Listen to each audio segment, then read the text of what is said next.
Hey guys, UnoPro here, back with another video. Today we're doing a Keyforge house analysis video. This is a new series.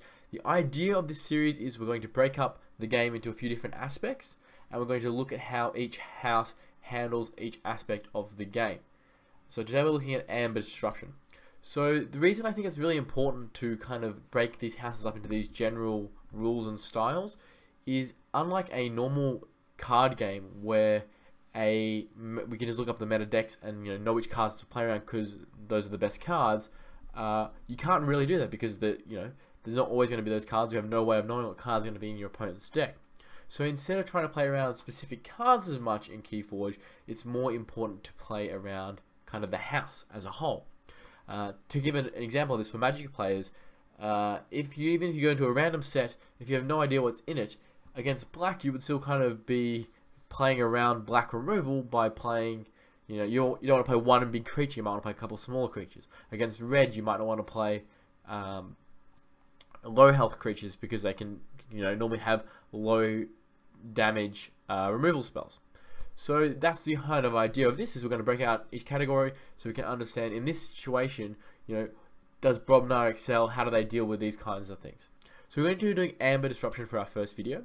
And this is just kind of just a term I've coined myself. I'm sure many people have different names for it. But what I'm kind of referring to in this is, after I have 6 keys, or however many I need to forge a key at a certain time in the game, so my opponent's in check, how well can each of these houses kind of deal with that situation?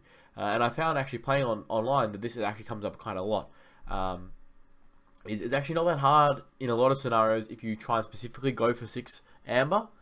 But there's also a lot of ways in the game to prevent that, and knowing your opponent's house and how well they can deal with that situation makes it much more likely whether you need to go for 6 amber, or whether you should just kind of develop your board because you're not going to get it anyway, or you need to go way over 6. I think it's actually a very common thing. And even if your opponent may have multiple houses with good removal, you can play around them by forcing them to use that house if their board state doesn't call for it. So what we're going to do is we're going to go through a bit of a ranking and talk through each of them. So in last place, the worst amber disruption, in my opinion, is Untamed. Now Untamed has, I think, like 3 cards I looked through the database that actually does amber disruption. So I'm counting that as stealing, capturing, and preventing keys from being forged, plus I guess is losing as well. So we'll kind of go over that. So a couple of cards we'll show. So Murmock, pretty simple disruption, just making your opponent's keys cost more. So once they have 6, you can make it 7, but pretty easy to play around, and not really the most destructive thing. Plus, you don't really get, I think it's important to note that you don't really get punished with this as well. Like if I go over 6, I don't get punished at all. And if I get 6, I get punished by not being able to forge a key, but didn't actually lose anything because of it. So not the strongest. That's kind of a thing with Untamed. They're more focused on their own game plan. And then another effect is just Stampede. I think this is the only steal effect off memory, and even then it's situational for Untamed. So with Untamed, it's not really something that you need to worry about. The way you can abuse this is if you're versing Untamed, they have a board set that calls for using Untamed. They really want to use Untamed next turn. Well, you kind of can capitalize that by only going for 6 amber or rushing for 6 amber, because you know that they're going to have a really hard time disrupting you and going on with the Untamed game plan. So that's Untamed. There's really very little disruption in there. That's why it's number 7. Okay, on to the next one is Brom at number 6. Brom is slightly better than Untamed, but for the most part, the way it kind of interacts with its opponent is by killing its creatures and having big beefy creatures and killing yours, rather than once you've actually got that amber. It's actually pretty safe against Brom. There are a couple cards, I think 5 creature cards from memory. Don't quote me on that. So we've got Crump here. After an enemy creature is fighting Crump, it control loses 1. So it's situational. It takes an extra turn. I think that's a big thing to offer differentiate is, you can always play around this effect. It's not going to catch you off guard. There are a couple of play capture effects, but not much. Like this card is a play effect. Loma Flame Fist. If your opponent has 7 or more amber, they lose 2. Okay, so they may be able to stop you from doing a key with it. It's really actually quite a specific scenario. They have to have 7 amber for this to stop you from forging a key. So as you can kind of see, Brom is not the greatest. There's a couple of cards that can steal 1, but it's not something you're really playing around for. You can kind of take your amber for granted against Untamed and Brom especially. And they don't really have Punisher cards. And what I mean by Punisher cards is they don't have cards that if you go too greedy with the Amber, you get too much, they're not going to punish you for it. They can, you know, stop you for a turn potentially, but they're not actually going to punish you and like get their own benefit from it as well. Hopefully that's making some sense. So 5th was Logos. Now Logos and Sanctum were pretty close, but the reason I will say that Logos is 5th, this is, you know, really a matter of opinion. I don't think there's a right or wrong answer. It just depends how you view it. Is Logos is more situationally powerful, but a lot of the time they won't be stealing at all or interacting, Amber disrupting at all. So I should just show you some of the cards just to see. So you got Effervescent Principle. Each player loses half their Amber and gains 1 chain. So this is situationally a super powerful Amber disruption card. It can really blow someone out. If they have 8 Amber and you have 2 Amber, they're losing 4, you're losing 1. That's a 3 card. That's a 3 Amber. And then if you go bigger and bigger, it can get a lot better. But it is quite situational. And I think that's kind of the theme of Logos Amber disruption cards, is that they're fairly situational, but when they do hit, they hit really hard. They can be really good. As far as general gameplay, you won't really see your Amber disrupted by Logos too much. They kind of focus on their own resources a little bit more, but when they do interact with your Amber, it can actually be really devastating. They do have one, you know, pretty solid just general interaction card with Bat Drone, a creature that you can just steal when it fights, a pretty standard ability. And then they have other, I think I didn't, sorry, I missed Dimension Door. So Dimension Door is another one of these situational, really powerful effects that can interrupt you and disrupt your Amber, and that is Dimension Door. Play for the remainder of your turn. Any Amber you would gain from reaping is stolen from your opponent. So you need to have a bunch of Logos creatures that want to reap, but if you do, you actually can have quite a massive Amber reaps. And that's kind of the theme with a few of these different Logo cards, is that when they do steal Amber or they do interrupt you, they do it a lot. But most of the time they just don't at all. Alright, next one is Sanctum. So Sanctum doesn't really have that much. It has about the same as Logos from memory. I think it's about 6 or 5. But they are a little bit more consistent with the thing, and they're pretty simple mechanics. So it's basically 2 Amber disruption mechanics in Sanctum. And that is, if your opponent has X or more Amber, set it to 5. So each player with 6 or more Amber is reduced to 5. That's doorsteps to action, and then there's another minion or creature that sets it, if it's 6 or more, 7 or more, I believe, to 5. So basically the idea is if you have too much Amber against Sanctum, they may be able to set it to 5. That's all you really have to play around with. They're not going to steal it from you or anything like that. Not really the end of the world most of the time, as long as you don't go too crazy and get too punished. And the other type of card that they have is they have quite a few cards that simply capture. So they have kind of temporary, if you can remove their creatures, it won't be permanent, but they have a few different options, some with play abilities and some with, you know, abilities that take a turn and you have to use the creature first. So there's not really that much disruption in either. I think these bottom 4 houses kind of lack quite a bit, and most of the cards you won't be stealing. So if you kind of see decks comprised of all of these 3 cards, that's when I'm really starting to get the idea, okay, I want to be kind of exploiting this lack of Amber disruption and going for hard, fast 6 Amber plays. You know, calculate your hand, how can I get to 6 Amber ASAP? Whereas if you're versing one of the better houses in that, and you kind of make a plan getting just to 6 as soon as you can, and they have a simple couple steal abilities, you can get into trouble pretty quickly. So there's not too much in Sanctum, pretty straightforward with the capture, and then they can sometimes punish you, set you to 5. That's basically all it really is. We got Champion Debris, so just another example of that. Alright, so the next one is Dis. Now, Dis and Mars was the 2 factions, or 2 houses I should say, that I was closest on ranking. So I put Dis at number 3 and Mars at number 2. A bit of a spoiler, but no surprises to anyone who's actually played much Keyforge. Shadow's going to be number 1. So Dis is number 3, and the reason I did that is just it's a little bit more situational, kind of different effects of when it actually does Amber disrupt. So take for example this card Lash of Broken Dreams, which is an artifact with an action, keys cost +3 during a turn. So it can be powerful, but it does take an extra turn to set up, and I'm putting more weight on the cards that can stop your opponent immediately, because this gives them time to react and plan for it. Whereas a card that steals immediate, and once they have 6 amber, this card doesn't actually stop them because it has to wait an extra turn. So I've given a little bit more power towards Mars for that. Apart from that, this kind of has like a range of different amber disruption abilities rather than focusing on one in particular. So you got some capture in Charette for 4 power, play, capture 3. Again, kind of temporary, situational when it's good, situational when it's bad. Shula, another kind of situational one. A 5 power creature, play if your opponent has 4 or more amber, steal 1. So, you know, it does stop them for 400 keys. Just as a general disruption, it's a little bit more situational, but completely fine. So this is kind of a little bit more all over the place when it comes to how they disrupt your opponent's amber, rather than something like Sanctum, where it's quite straightforward how they do it. So it's going to be harder to play around with the dis stuff, but it's also going to be a little bit less consistent because they have different disruption effects for different points in the time, and they might not always line up perfectly.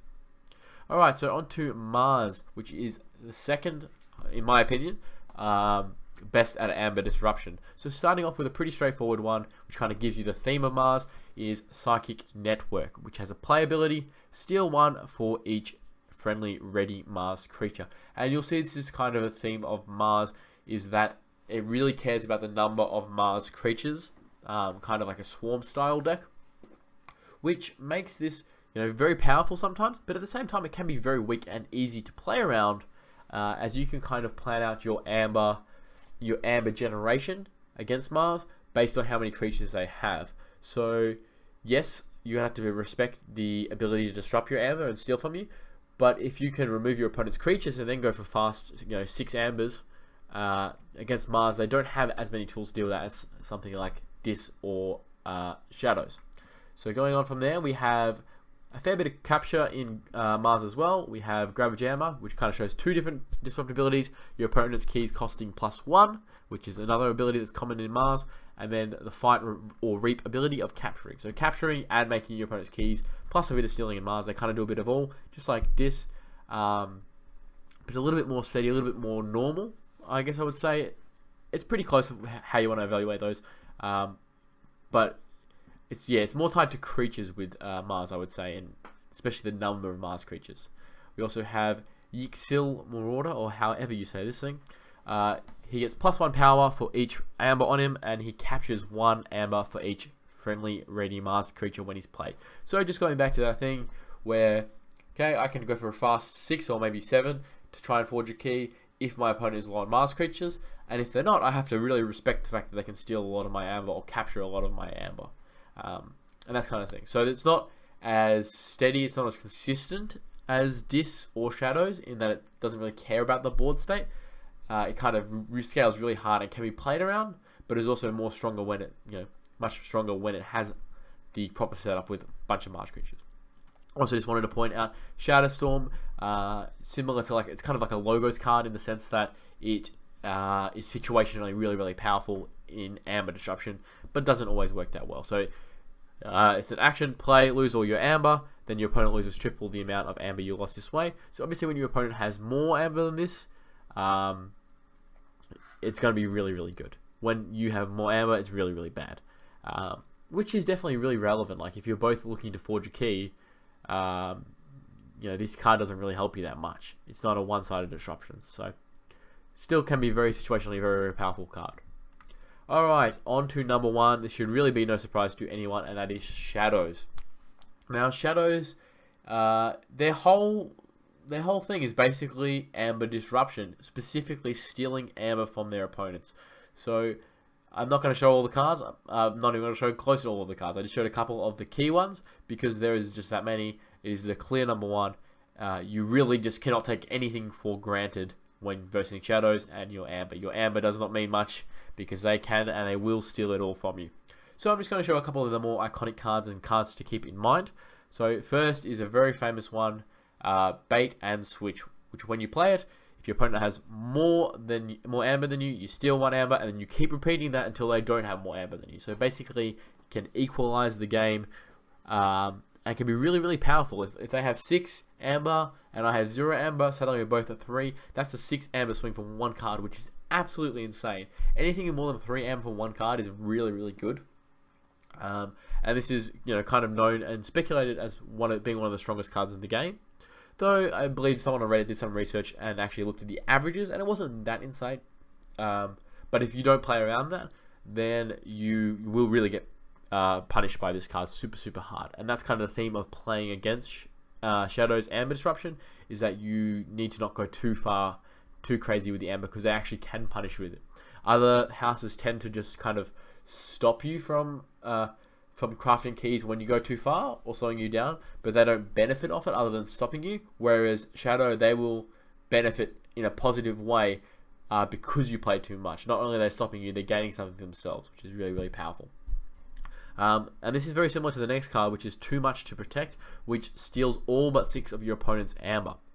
Now, in a way, Too Much to Protect and Bait and Switch kind of both make each other worse, because especially since there's 2 of them, it just kind of becomes a generally good principle to not extend very far over 6 amber against a Shadow's opponent. If Bait and Switch existed in isolation, decks with Bait and Switch would get played around less, because you wouldn't have to worry about Too Much to Protect.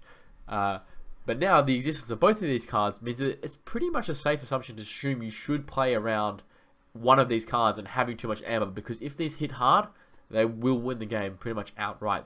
These can easily steal a lot of mana. Any deck that kind of has an engine that goes off, this will steal a lot of amber.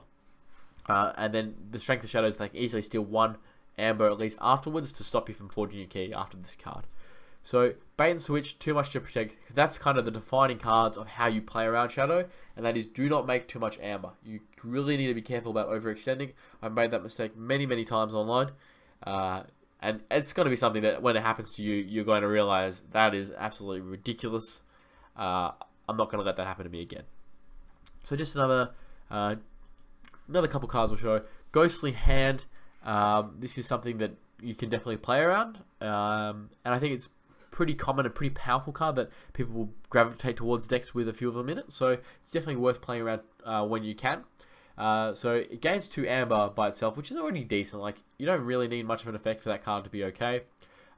If your opponent has exactly 1 amber, steal it. So if the effect hits, which is not that hard considering how many steal effects you have, it becomes a 4 amber card, which is really good. And it can also disrupt your opponent's amber, so situationally it's even more powerful, because not only have you made a 4 amber card swing, you've actually stopped them from forging a key entirely, which is definitely something to consider. I think going forward, as we grow as players, we'll kind of start to realize that not all amber is equal, and there's especially just a massive difference between your opponent's 6 amber and 5th amber. The ability to stop them from forging a key is actually really massive. You can easily generate 30 plus amber a game and not forge any keys, because it keeps getting responded to before you can actually forge that key. And just to close off, just to show an example of a pretty typical Shadow creature, we have Noddy the Thief. There's a million different creatures I could have chose for this example. Normally some kind of evasive ability, like Elusive or Skirmish, and some kind of effect on use that steals an amber. Very typical for Shadow, and a typical way for them to disrupt you. They have cards that both do it on play and as a use, so you can't only just play around these creatures by, having to wait a turn for them to use it. They can do it on play as well. So Shadow, that's just kind of the name of the game with Shadow, is they are going to be disrupting you for amber. They are very clear number 1, but because of the patterns in the card pools that they've created, the way they've designed the game, which I think is actually really good, is that because we kind of can't really afford this ability because of the nature of the game to play around specific cards, it's really good design, I think, that these houses have these kind of specific identities with how they disrupt amber, because it still allows us to play around it. We're not playing around necessarily Bait and Switch, we're playing around the way that Shadows disrupt your amber, or we're playing around the way that Sanctum disrupts your amber by, they can't really punish us, but if we go over 7, they're going to start to punish us. Or we can, play around Untamed by just going for fast 6s. We're not playing around specific cards, because that would be very tedious in a game with random deck generations, if you have to always play around specific cards. But if you can play around the house as a whole, it doesn't really matter what your opponent's deck list is to that extent. Anyway, guys, that's the first video of my Keyforge house analysis. I'll be covering other areas of this. Please let me know any feedback on the video format, all that kind of things, and make sure you let me know what your personal rankings are for Amber Disruption. Do you disagree with anything? There was definitely a couple that I went back and forth on. especially with regards to Sanctum and logos and Mars and Dis. But maybe there's a completely different take that you guys have. Love to hear your thoughts. Make sure to like and subscribe if you want to see more content, and I will see you next time.